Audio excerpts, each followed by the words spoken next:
Hello friends, we are now going to start another famous dynasty of ancient Indian history, that is the Mauryan Empire, which is in 4th to 2nd century BC, to be very precise 321 to 185 BC. It is not important for you to remember exact years of the kings and the dynasty. Roughly what is expected from you, that in which century a particular dynasty or a famous king existed. So if you look at that, the Mauryans were between 4th to 2nd century BC. Now, what is the importance of this dynasty and their contribution?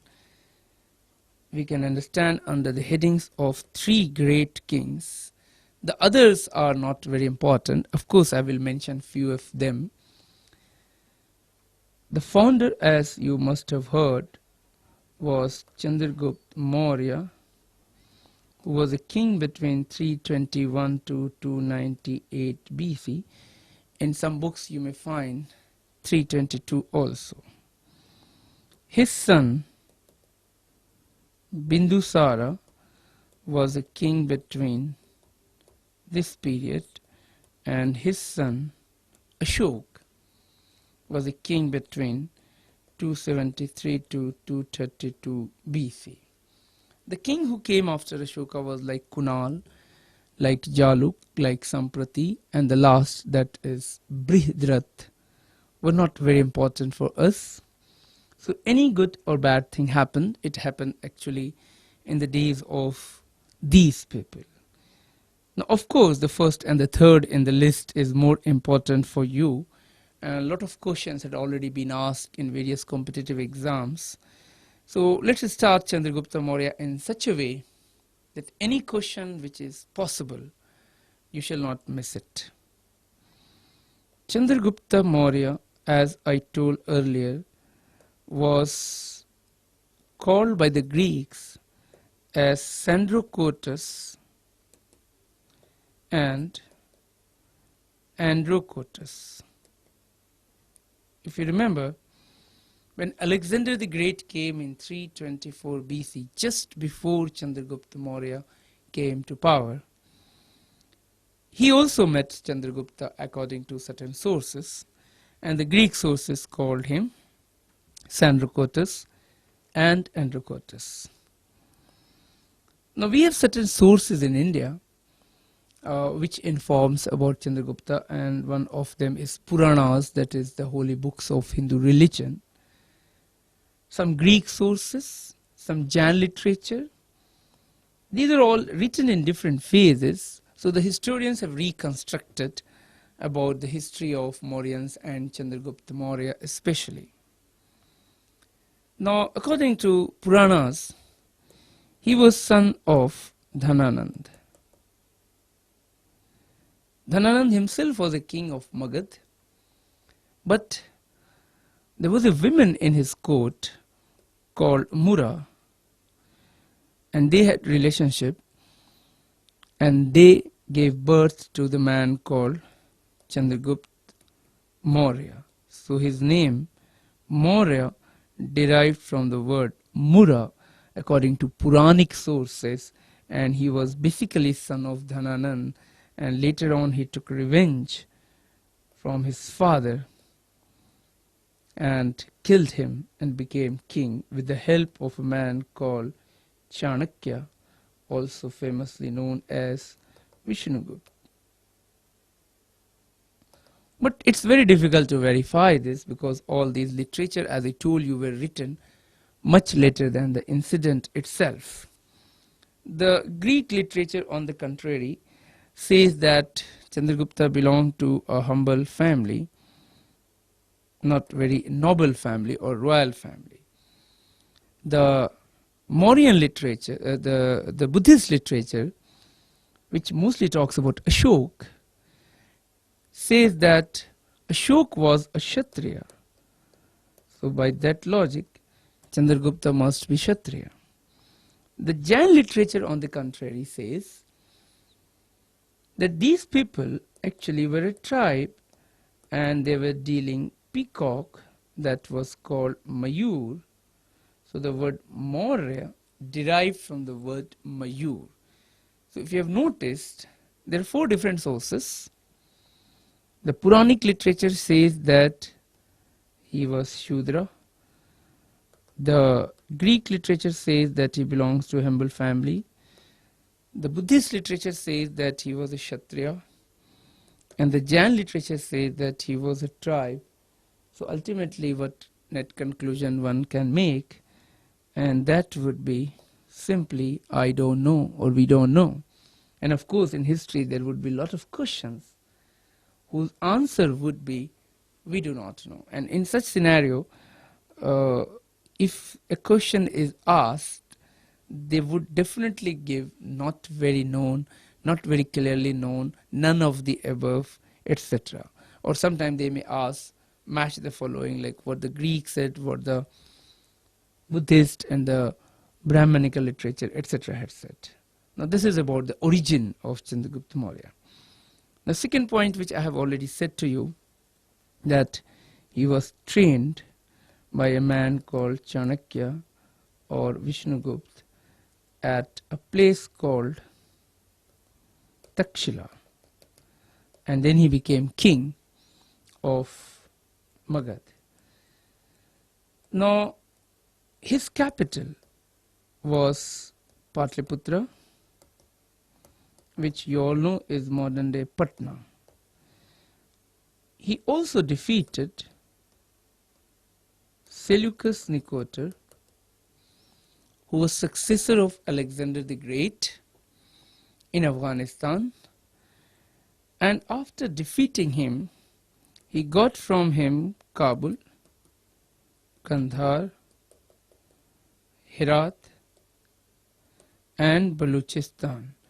So you have to remember that the territory which he got from Seleucus Nicator, according to different sources in ancient India, the first 3 are right now in Afghanistan, that is Kabul, Kandahar, Herat, and the 4th is right now in Pakistan, that is Baluchistan.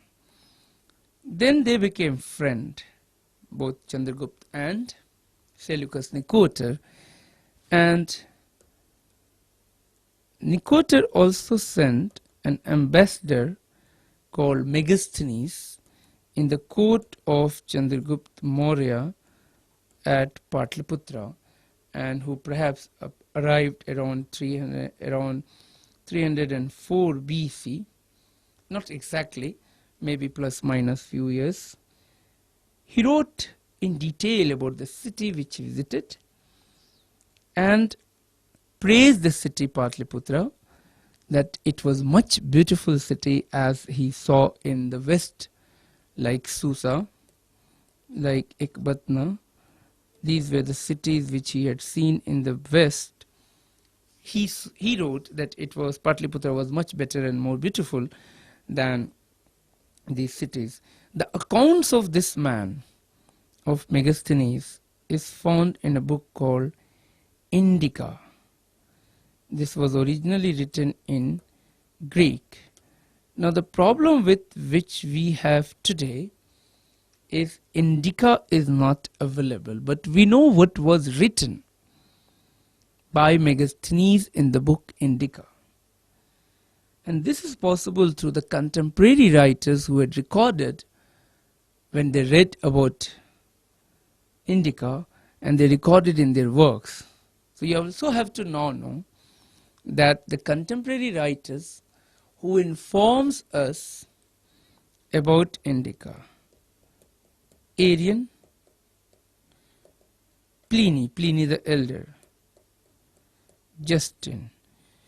If you forget these names, just remember APJ, the former president of India, and you can easily remember Arrian, Pliny, and Justin.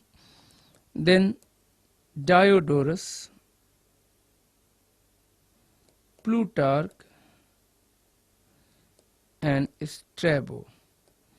These are the 6 major people, some Roman and some Greek, who wrote about Indica. And again, if you forget these, just remember DPS, a famous school, and you can easily remember APJ and DPS.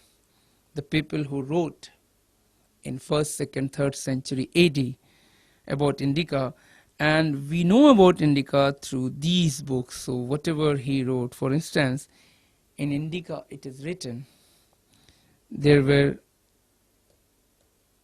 7 classes in India. So you may be asked, which of the following foreign traveler wrote that India had 7 classes? And sometime they ask few names also. For instance, he mentioned this philosopher, that peasants, that craftsmen, that's in the third one, where basically the herdsman,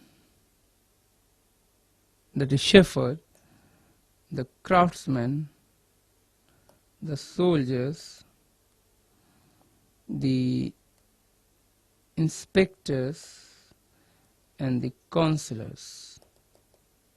These are the class mentioned by Megasthenes exactly in the same order. So sometime they may ask, like the first class mentioned by Megasthenes, the second, the third, the fourth, the fifth, the sixth, and the seventh. Now most historians had rejected this entire theory given by Megasthenes, because we know that Indian society was basically not divided on class, but it was divided on caste. We know that class is based on your occupation, caste is based on your birth, and it was not in fact 7, there were 4 major castes. And this we can easily understand because Megasthenes came from West, where the society was divided in class.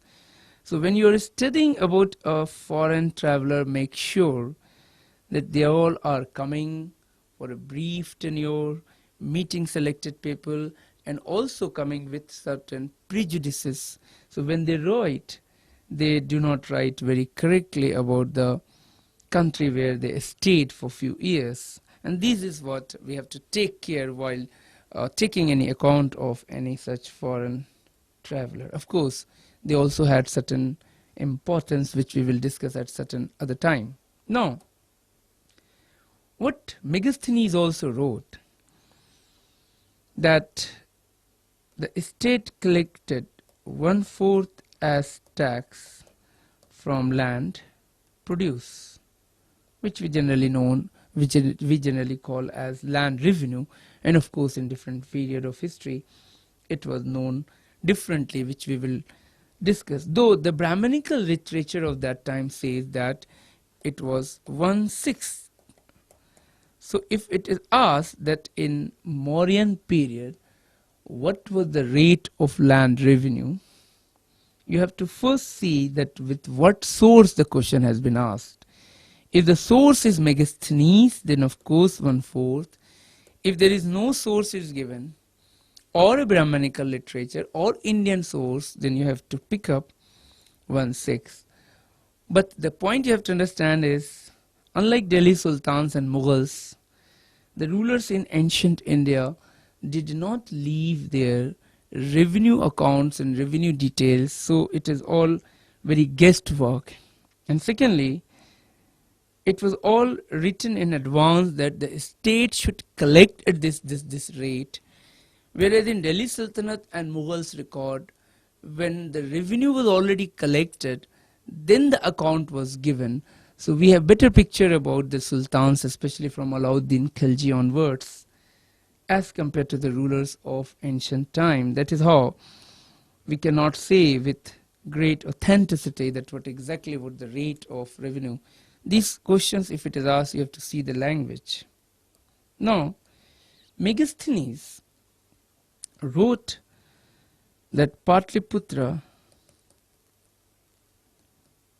was approximately 16 to 18 kilometers long and approximately 3 to 3.5 kilometers wide. What is interesting, even today the city Patna is very much in this rectangular shape, as the width of the city is very thin, and that is because of the geographical and the rivers surrounded this city.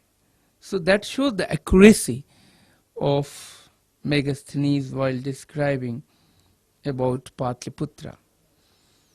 Now it is also said in certain source that Megasthenes, that Seleucus Nicator and Chandragupta, when they became friends, they also became relative, but we don't have any authentic source that who became relative of whom.